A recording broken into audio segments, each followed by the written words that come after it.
ఇకపై మీకు ఇష్టమైన ఫేవరెట్ సీరియల్స్ యొక్క ఫుల్ ఎపిసోడ్స్ యూట్యూబ్లో అందుబాటులో ఉండవు. కేవలం సన్నెక్స్లో మాత్రమే ఫ్రీగా చూడొచ్చు. నేనిచ్చే డోస్కి అందరూ కడుపు నొప్పితో విలవిల్లాడతారు. నొప్పి తట్టుకోలేక చచ్చూరుకుంటారు.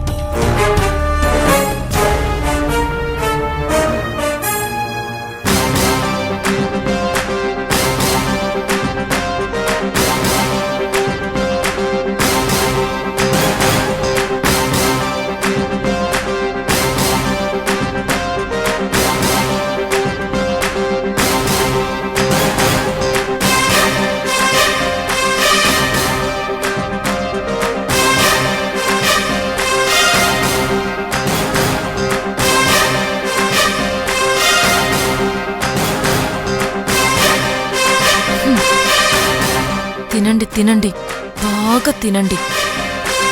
ఇప్పుడు ఈ రుచికరమైన వంటకాలన్నీ కడుపు నిండా తిని కడుపు నొప్పితో చావండి. నా కడుపు మార్చి మీ కడుపు నింపుకుంటే చూస్తూ ఊరుకుంటానా? వదలను.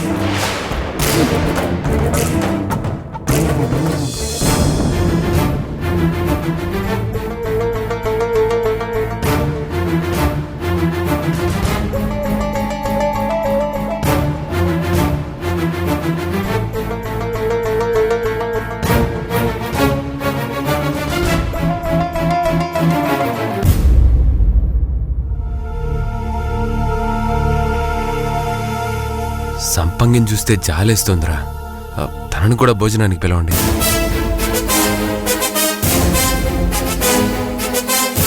అన్నా, సంపంగిని చూసి జాలి పడితే సవ్వేష్ అన్న ఇంటికి తిరిగి రాడు. వ్రతం పూర్తి చేయాల్సిందే. ఏమంటున్నాడు? సంపంగిని భోజనానికి పిలవమంటున్నారు. అవునా? అదేంటి ధర్మేశన్న, దేవమ్మ గారు తినకూడదని చెప్పారు కదా, ఆవిడ చెప్పింది పాటించాలి కదా. ఈ ఇంట్లో తను కూడా ఉంటే చూస్తూ మనం మాత్రం ఎలా తింటాంరా? అది తప్పు కదా? మరిది గారు, మీరే తినమని చెప్పినా సంపంగి తినదు. అవునా?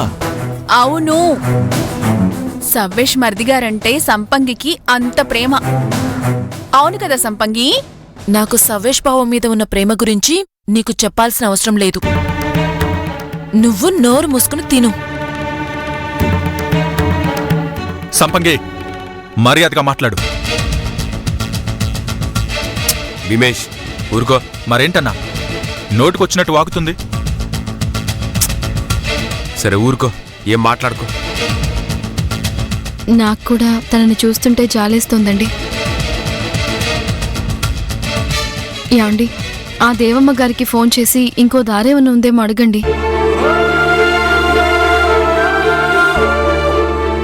అవును బావగారు, ఒకే ఒక గ్లాస్ పాలు తాగి రోజంతా ఉండడం చాలా కష్టం. మీరు ఈ విషయం గురించి ఒకసారి దేవమ్మ గారితో మాట్లాడి చూడండి. అవును బావగారు, నేను వెళ్ళి ఫోన్ తీసుకొస్తాను. కోమలి, ఆగు. ఇలాంటి ఫోన్లు అడగడం పద్ధతి కాదు. సురేష్, నరేష్తో పాటు ఆ దేవమ్మ గారి దగ్గరికి వెళ్ళి సంపంగి ఒక పూట భోజనం చేయొచ్చా అని అడిగిరండి. భీమేష్, వీటన్నిటి మీద ఆకులేసి వాళ్ళు వచ్చాక అందరం కలిసి తిందాం. సరే అన్నా. అన్నా, ఇది తప్పు కదా. దీనివల్ల ఒకవేళ సవ్వేష్ అన్న రాకపోతే? సురేష్ మరిది గారు, మీరు వెళ్ళండి. తనని చూస్తుంటే జాలేస్తోంది.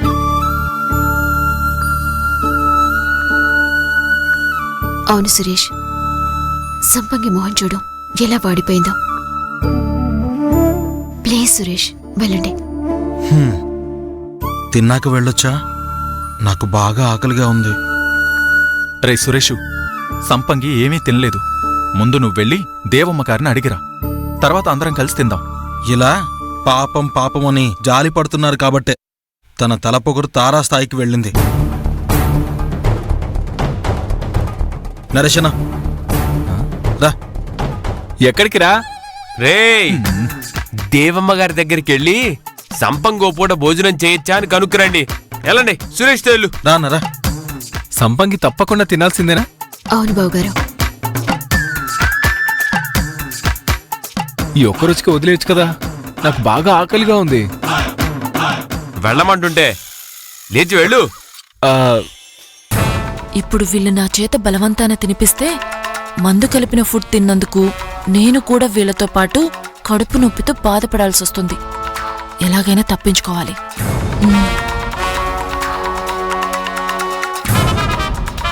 నా గురించి మీరెవరూ బాధపడక్కర్లేదు. సవేష్ బావ కోసం నేను ఎన్ని రోజులైనా తిండి తిప్పలు లేకుండా ఉండగలను. నాకు సవేష్ బావే ముఖ్యం. మీరు తినండి. అమ్మా సంపంగి, సవ్వేష్ ఖచ్చితంగా ఇంటికొస్తాడు. నువ్వు ఇంత కష్టపడాల్సిన అవసరం లేదు. ధర్మేశన్న, ఒక్క పూట భోజనానికి దేవమ్మ గారిని అడగడం ఎందుకు? అమ్మా సంపంగి, కూర్చో, అందరం కలిసి తిందాం. రే భీమేషు, తనని అడగకుండా తింటే తప్పేమరా? తనని అలా వదిలేసి మనం మాత్రమే తింటే అది తప్పు.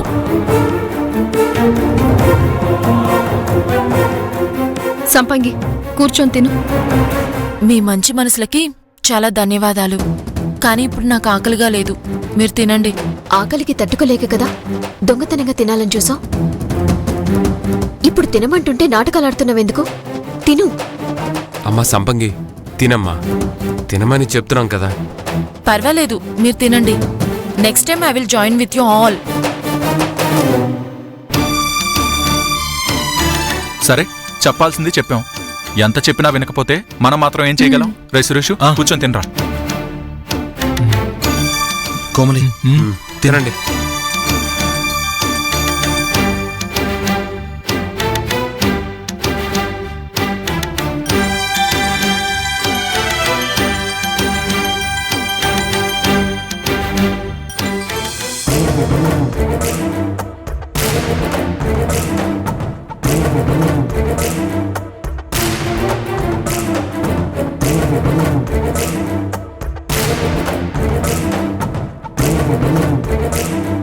వీళ్ళందరూ తిన్నాక ఉంటుంది అస్సలు కథ.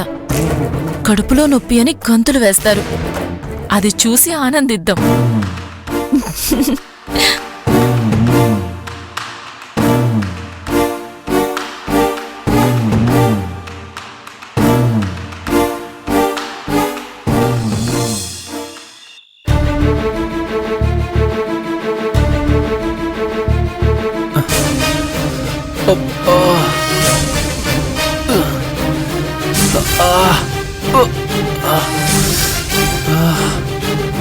కడుపులో ఇంత నొప్పిగా ఉంది.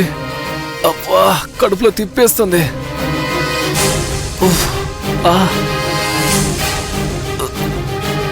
భీమిచని అడిగి కషాయం తాగుదాం. అప్పుడు కానీ కడుపు నొప్పి పోయేలా లేదు. భీమిచన్నా,